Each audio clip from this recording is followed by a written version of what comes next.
Welcome back to another episode of Meet Cute, where we explore the stories of extraordinary people with radical meat-based beliefs. I'm your host, Alex Rhodes.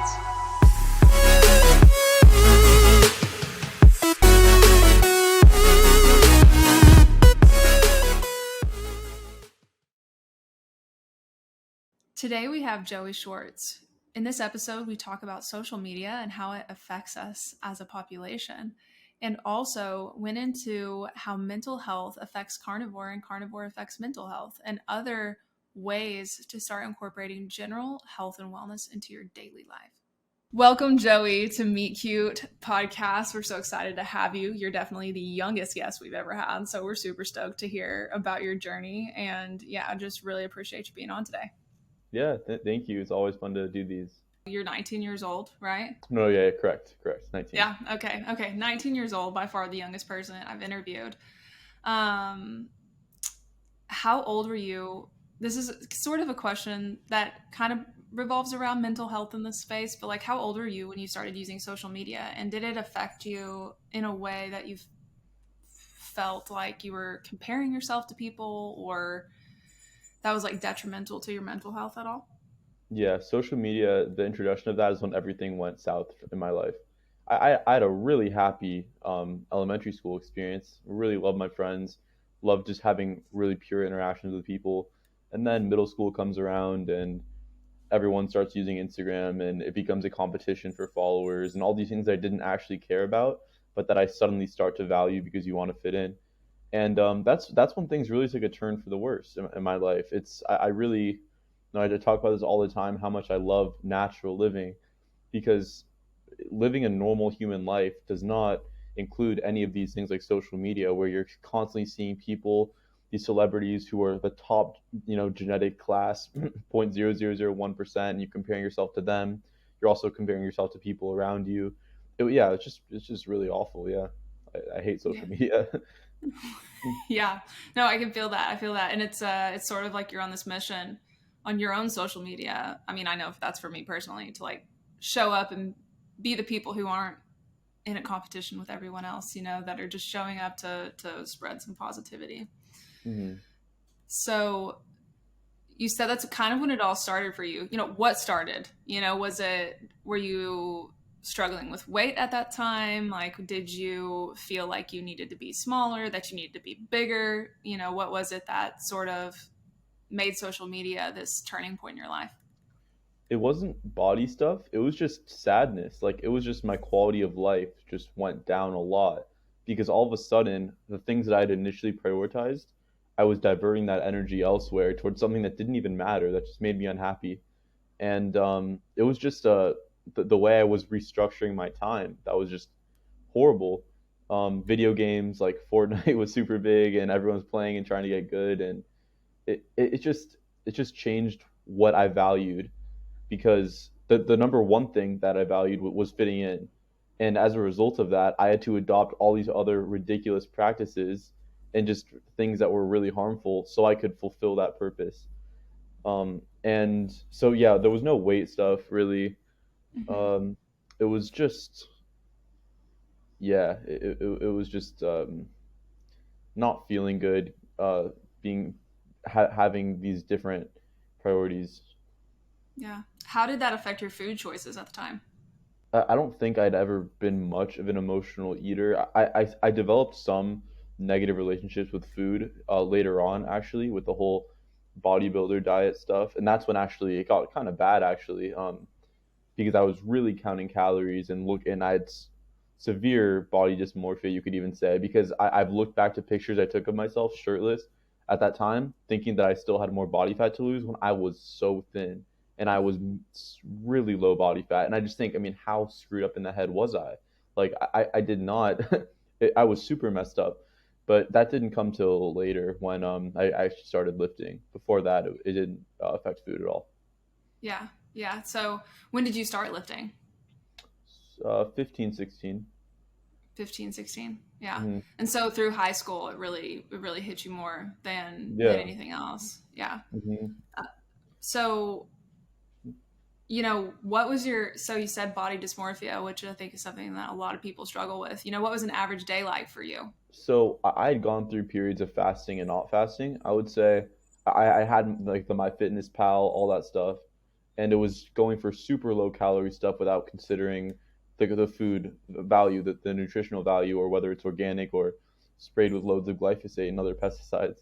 So it would be in the morning probably oats and like oats and berries or something, and then at lunchtime it would be rice and chicken like everyone else in the bodybuilder space was doing. Low calorie fruits, egg whites, more chicken breast, just as low calorie popcorns. I mean, of course there were different periods where I was trying different stuff, but it was just really starving. Like I was really hungry all the time, eating foods that were high in volume but super low calorie, and it was just constantly. I mean, I'm eating and then I feel temporarily full, but then I wake up in the morning starving, and it's just a terrible cycle that repeats, and it's a complete descent from health. I mean, it's horrible. So it got pretty bad until eventually I started to understand things a little bit better. Understanding keto was huge for me. Realizing that it wasn't calories that mattered, but it was the actual nutrition value of your food, and things got better from there at around Yeah. 17 and a half, 18. Yeah. And so you started with a keto diet then, sort of in the middle of all your fitness stuff. How was the transition? Bad, really bad, because I was doing so many nuts and vegetables that I was in the middle of my soccer season and it was horrible. I couldn't breathe when I was running. Like the transition to burning fat was tough for me. I'm sure it was exacerbated by the food choices that I made and just the lack of quality nutrition, lack of meat, and abundance of plant foods that were just full of toxins. And I could have done it I could have done it better, where maybe I had soaked the nuts and I had um, picked certain vegetables that were less toxic. But I was doing a lot of greens, was doing a lot of almonds, and just did not go well for me at all at the start. And as it progresses, it gets a little bit better, but it still wasn't good because I wasn't having enough meat. And which is why when I did the Solidino type diet after, I wasn't necessarily in ketosis. I mean, I was eating a lot of fruit, but I still felt better, significantly better. Yeah. Yeah. And then, so are you back carnivore now, or do you eat animal based still? So I did Solidino, carnivore, and now I follow a raw food, like mostly raw foods. I mean, I eat probably 85, 90% animal products, which includes raw eggs, raw cheese, and raw meat, and raw butter and other types of raw dairy that I can access. And then I'll do a little bit of small amounts of unheated honey, like fully raw honey, maybe a fruit here and there, maybe like some carrot juice for some minerals. And yeah, I'm just kind of experimenting with the raw foods, finding that the preservation of nutrients is serving me well, and I feel very very good eating this way. And we'll see how it goes. I'm not super tied down to this. I'm willing to hear out different possibilities, but this is what's working now. Yeah. Yeah. And so how would you say that you feel, something we want to highlight here is like the mental differences between, let's say your pre-keto, which, and I mean, even into keto, obviously, but like the mental differences between then and now. Massive. I mean, really, really profound, especially when you go back before I started doing any of these diets. So it wasn't just my mental clarity, which everyone was going to talk about. Everyone's going to tell you that, I get more focused. For me, it was deeper than that. I had personality traits that changed, and like I'm a different person, and it's a bit scary to me because I think about how many other people may have it present themselves in a certain way when that's not actually who they are. Like I had somewhat narcissistic personalities when I was younger. I really was uh, I thought very strangely about other people and about myself. I knew it wasn't right. Um, I didn't I couldn't think clearly. I got angry with other people for having different beliefs than I did, like legitimately angry. And I remember very specific events where I would get mad at someone because I felt like I was being disrespected when they brought up a different viewpoint. And it was just I had a really unhealthy mindset in a lot of ways. I was really much more nervous, so I really couldn't talk to people. No way I could be doing this right now, to like a few years ago. I was just a different person, and since then, after going carnivore, even the Saladino thing, my mind just sharpened. It's just been a kind of going up since then as I find new things. But yeah, I was in a pretty bad place, I would say, and I didn't even realize it. Most people are; they don't realize it, I would say. Yeah. Yeah. No, I'm curious because you're so young and, this hookup culture is a thing, And so I'm really curious, like, if you've noticed any differences on like how you view women even. And I don't know, I don't know if I can necessarily dissociate this from just growing up. It might be nutrition playing a role, but I don't know because I also have obviously matured, and I inevitably would have changed regardless of if my diet changed.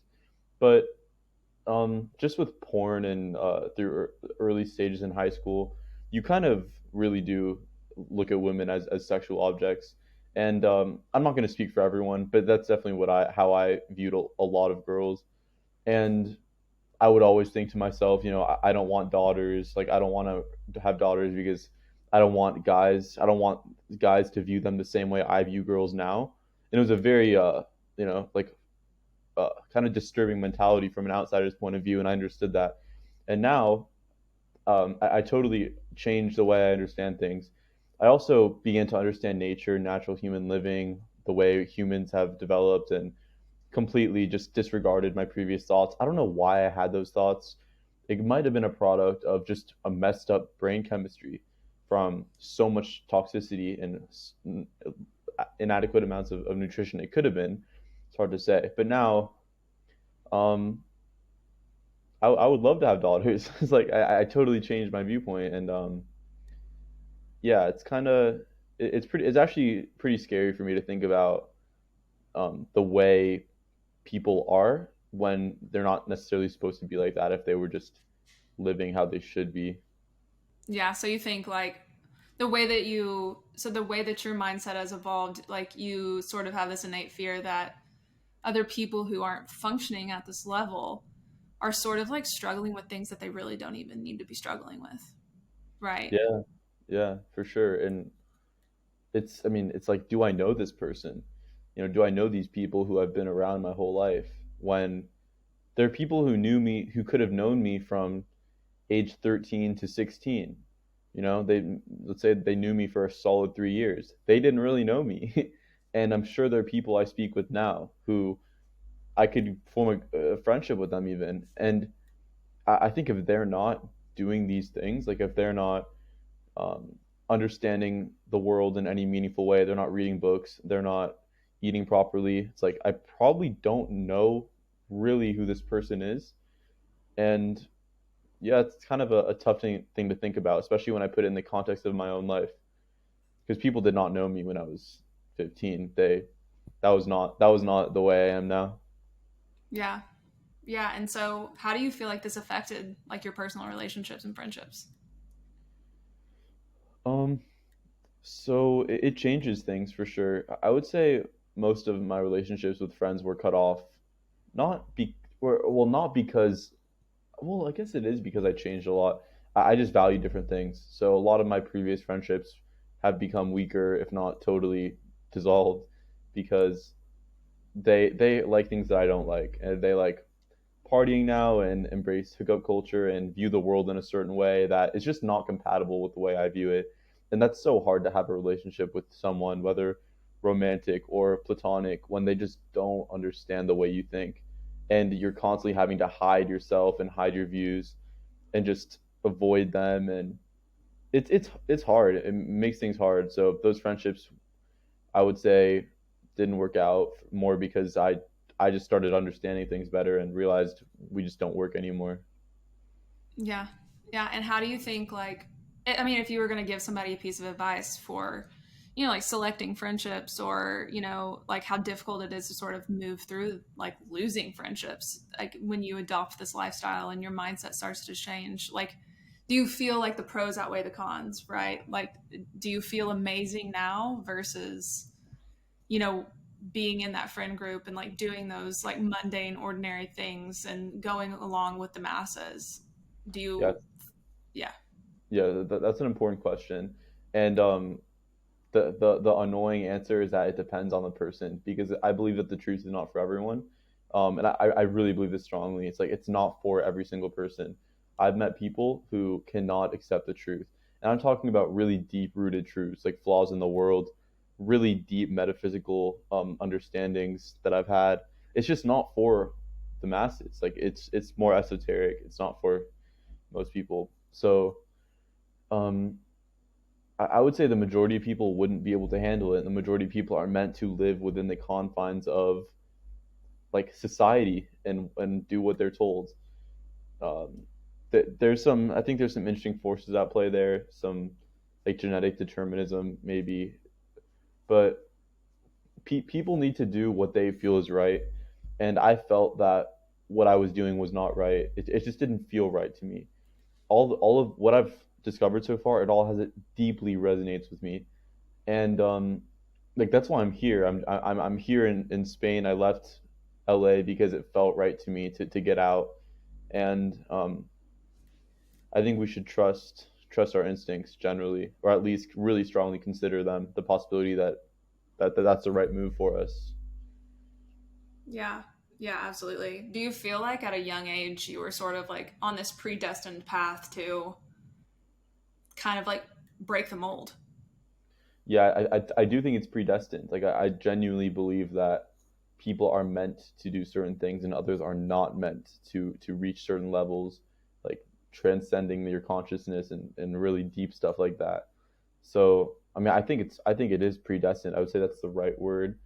And I mean I have a lot of confidence in myself, and I have a lot of conviction, strong beliefs held loosely, you could say, because I feel strongly about stuff, but I'm willing to change. And yeah, I mean, it's just the pathway to truth. I'm one of the people that needs to know, and I could never be satisfied in life not knowing what happened in this huge world event that we were told one thing for, but it seems like it's not right.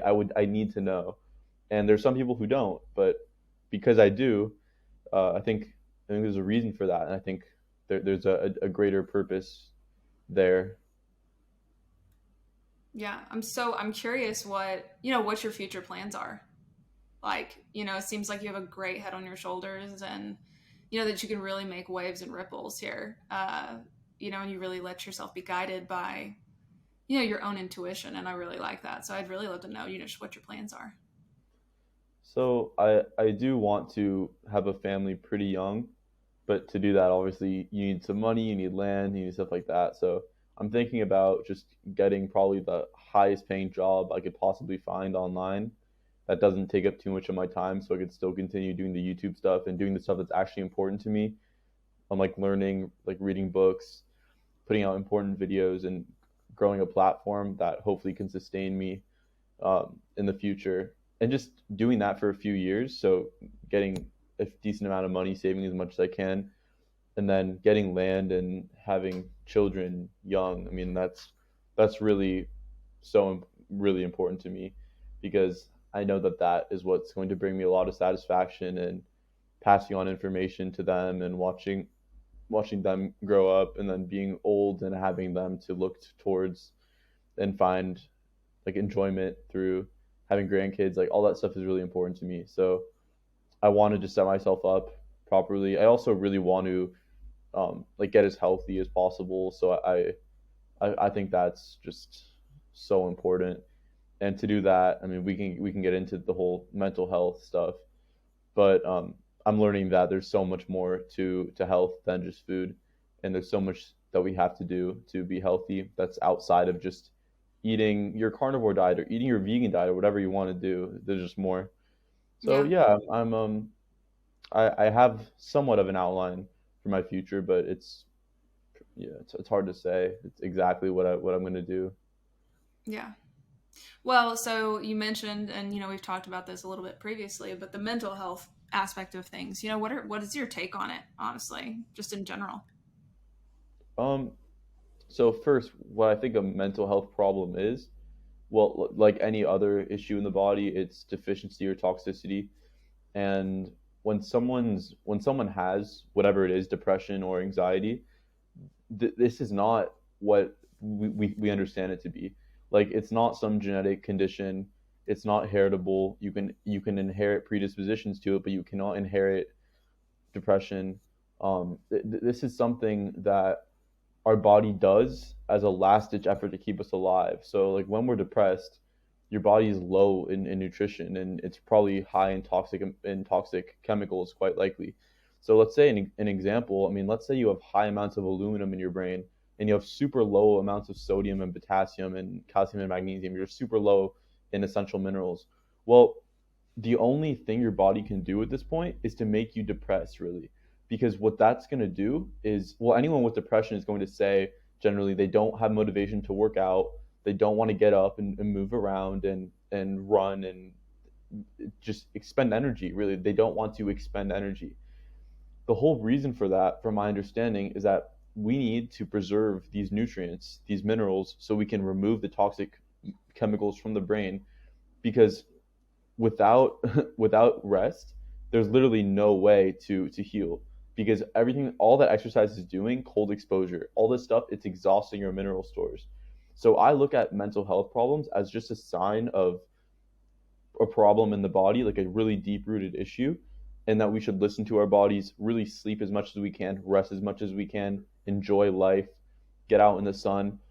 These things are going to heal people, from my understanding.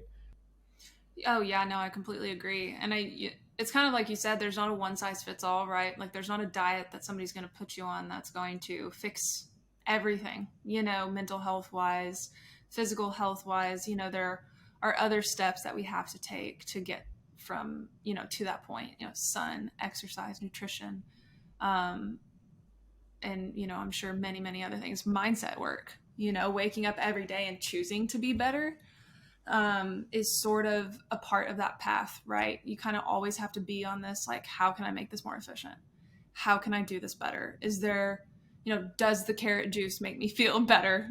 Does it make me feel worse? But like listening to this instinctive desire for things. And whenever I say instinctive, I don't mean instinctive. I feel like there's a fine line, and you can probably feed into this a little bit of like when you do have like a chemical imbalance, right? Like I had a binge eating disorder. That is actually like a chemical imbalance, right? Like sugar addiction, any type of food addiction. Those are things that are going on in your brain that give you these like false alarms, right? And some people are like, oh, well, I'm intuitive eating now. Like intuitive eating is a huge movement.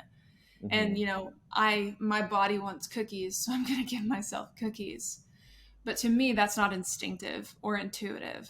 That is like, an altered brain chemistry state. Yeah, well, intuition is an interesting thing, and like there are times when you should trust intuition. I trust my intuition because I know my mind is pretty clean. But a drug addict can't you can't trust your intuition. You're a drug addict. Like you want to go do cocaine. You can't trust that. So it all depends on the state of your mind, and sometimes you need to actually resist instincts to get to a point where you can finally trust them. Whether or not you can trust instincts, in my eyes, is like contingent on your health. Like that's really all that it is. If you're healthy, and which is includes your mindset. If you have a healthy mindset, healthy outlook on the world, you can trust the way you feel, the way you respond to stuff. Mm-hmm. But if you're like a masochist and your instinct is to like just do things that are clearly unnatural, then you can't trust your instincts. So it actually is a slippery slope when it comes to instincts. But yeah, it's a bit of a slippery slope. Yeah. So how would you say that like self-trust, because I know for me, like I couldn't, you're talking about this, can't act on your instincts or you shouldn't listen to them, if you're a drug addict or whatever. But it's like I think that self-trust is one of the biggest things, and like building integrity with self. There's a big wave in the carnivore space with binge eaters. And to me, when I look at these people who have severe binge eating problems and they go carnivore, to me, it's a band aid. And it's a band aid that can be ripped off at any time. And I think it's a bit dangerous, actually, because these people go carnivore. And if they have a little bit of sugar, they spiral. And so the problem isn't fixed. Like, there's still a problem there. Because if all Mhm. it takes is a little bit of sugar to send you down this terrible uh, decision making hole, then you're not healed yet. The average person can eat a little bit of sugar and get back onto something, I think, or at least a really healthy person can. I definitely can eat something bad and get back on track right after. But it's a band aid to me, and I guess with this concept of integrity with self, yeah, you definitely need to build that, and you need to think about getting at the underlying issue, and instead of using band-aids, and diets can be band-aids. Mhm. Yeah. And so you bring up binge eating, which is, interesting because there really is a new wave of binge eaters in the space, and I don't even know if there's a new wave so much as like people are finally waking up to what their past was and how it affected them. Um, and so, what would be your, what in your opinion is the root cause? Like something that you Um, would need to look at. so there's the obvious ones that like modern medicine sort of considers, where it's your past, and I mean this is a pretty common thing. If you have some really deep problems with people in your life, that can cause anything. Like that can cause nutrient deficiencies, it can cause depression. There's always a possibility that having a really rough childhood, or holding on to a lot of resentment towards your family, these things have impacts beyond what we can possibly conceptualize or quantify. So to me, that's a really strong possibility, and people should just learn, or at least think about if they have that problem. Besides that, it could just be like a addiction to carbohydrates. I mean, that's a pretty standard one as well. There could be dopamine addiction, even if you could be addicted to dopamine and not addicted to carbs. It could be just chemical imbalances, nutrient deficiencies. A lot of times, if you want to binge eat, your body is craving nutrition. Sometimes it's not even sugar. It's like your body wants nutrients, and this Mhm. is what I think uh, is what most food cravings are based on. It's just the desire for nutrients. So there's a lot of root issues that could be just right at the core of binge eating. But I think people need to look deep into themselves. And as corny as it sounds, you need to look into yourself and say, why am I like this? And maybe they can find the answer there. It's a tough one for me. Um, I mean I used to have some binges, and I actually haven't thought it through, which is kind of strange. I haven't thought about it much, but I think the reason why I don't do it now is because I understand things more, and I'm not restricting myself. So there's no reason to binge because I like what I eat and I feel good, and so it's super multifaceted. It's a tough one to pinpoint one thing on. Yeah.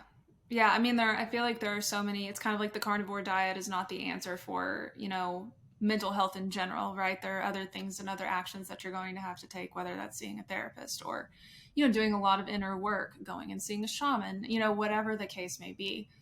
Um, but yeah, I think, binging and eating disorders in general are extremely multifaceted, right? Like there are so many things that go into it. But I think the one common thing is that when you binge, you're either, one restricting and you're physically incapable of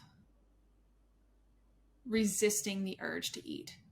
Or, you are, like you say, sort of traumatized, right? And maybe you've been using it as a coping mechanism since you were a child, Hmm. anything to Right. Right. escape your reality. Hmm. Um, but you mentioned that you don't think carnivore is the best, as a remedy for this. And do you think that carnivore paired with the mental work of looking inside of yourself could be a viable solution for anybody with disordered eating? Yes, an animal-based diet at minimum, like a diet where you eat animal products, really. Mm-hmm. My whole point was that the carnivore diet in isolation is just a band-aid, because all that Yes. you're doing is you are getting rid of your sugar addiction, but you're not actually healing yourself of the desire to binge. If you were to introduce sugar at some point, you would be right there again. So you're not doing anything to really heal yourself. You're just Mm-hmm. putting a band-aid.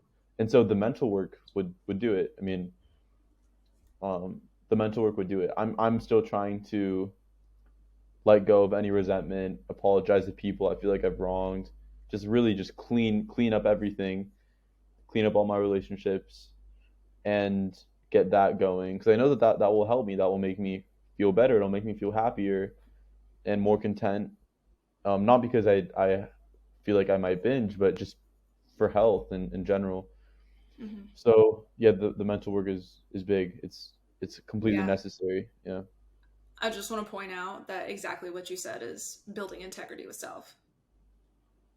Like Okay. going into Okay. past relationships and like, healing them and moving forward in a way where like if you say you're going to show up for someone, you show up, right? Or you're able to make the decision of like, I don't think I'm going to be capable of showing up for you. So I'm going to tell you that I'm not going to show up, right? Like that's integrity with self.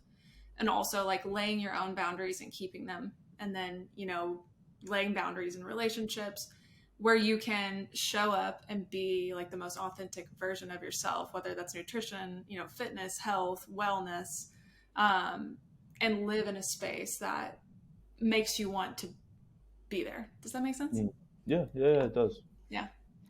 Yeah. So yeah, no, I think those are super big, important parts of anyone's journey is, developing, this trust with self and looking at relationships as part of the journey, right? A binge eater can't hang out with people who binge eat, right? Yeah, yeah, yeah, for sure. I mean, you can't be missing one of the big pieces. It's just, it's.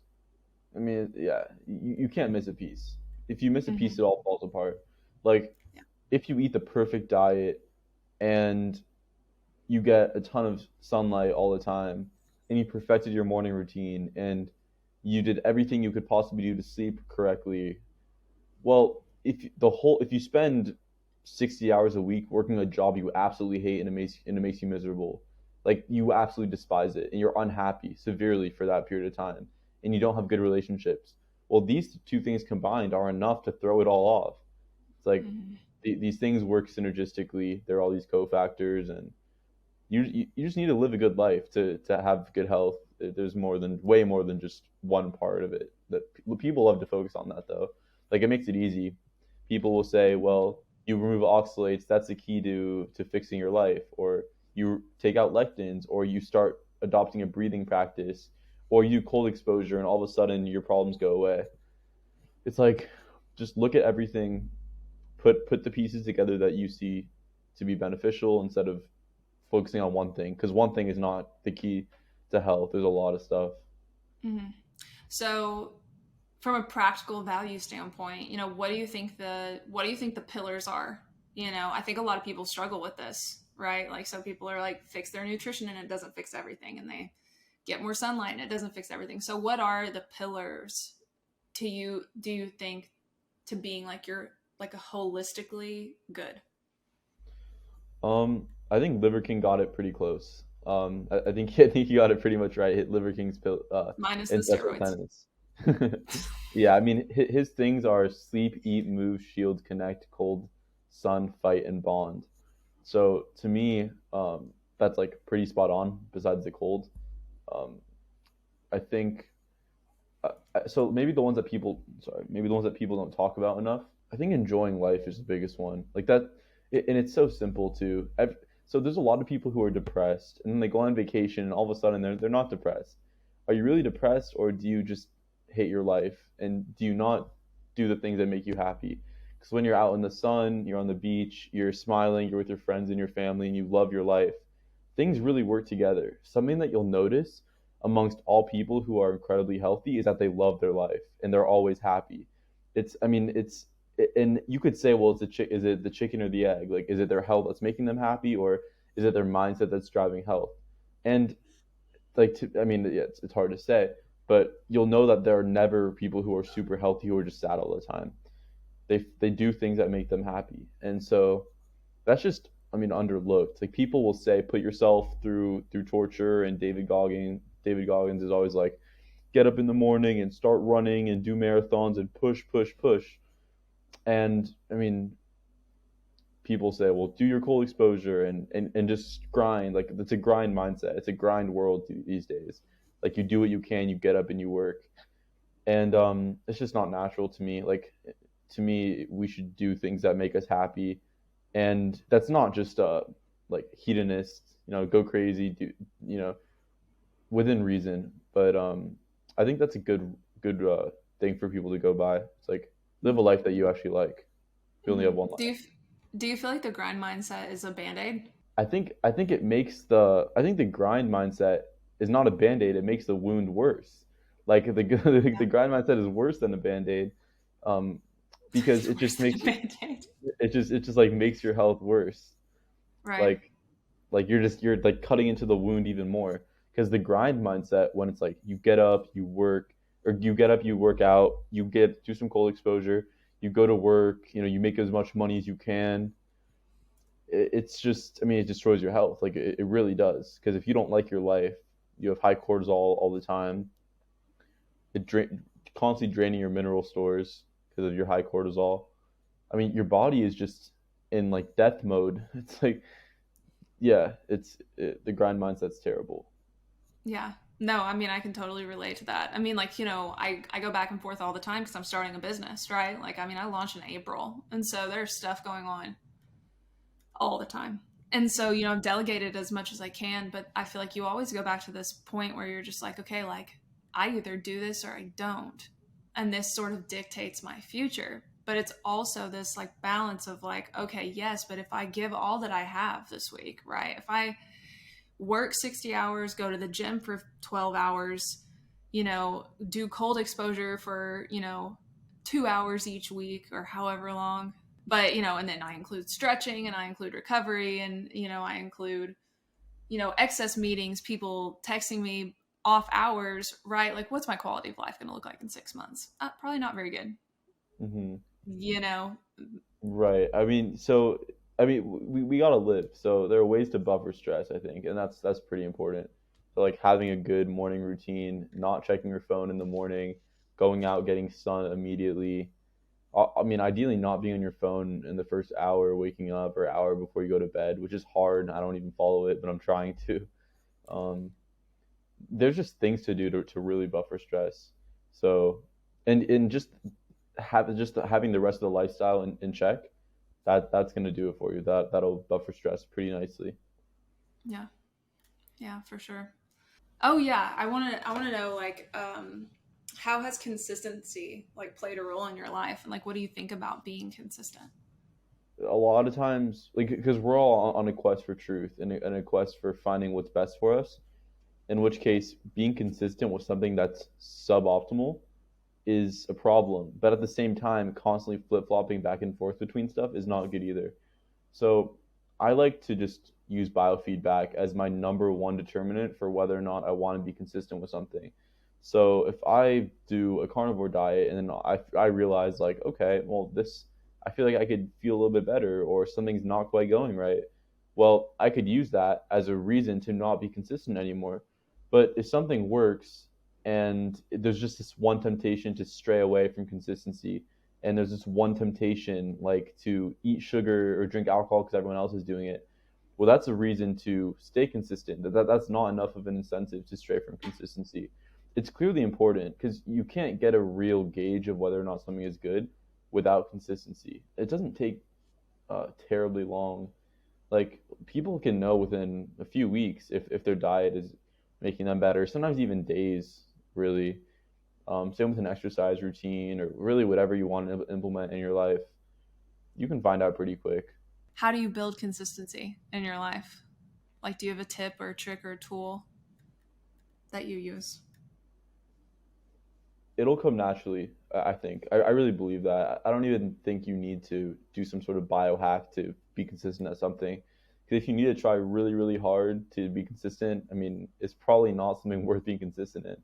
For example, I'm not a fan of cold exposure at all. I'm not a fan of it because I think it's incredibly stressful, and it is incredibly stressful. It's like coffee where it just shoots your um, stress hormones kind of out of control and gives you this energy, but it's not real energy. It's just stress and alertness and adrenaline, and that'll exhaust the adrenal glands over time, I think.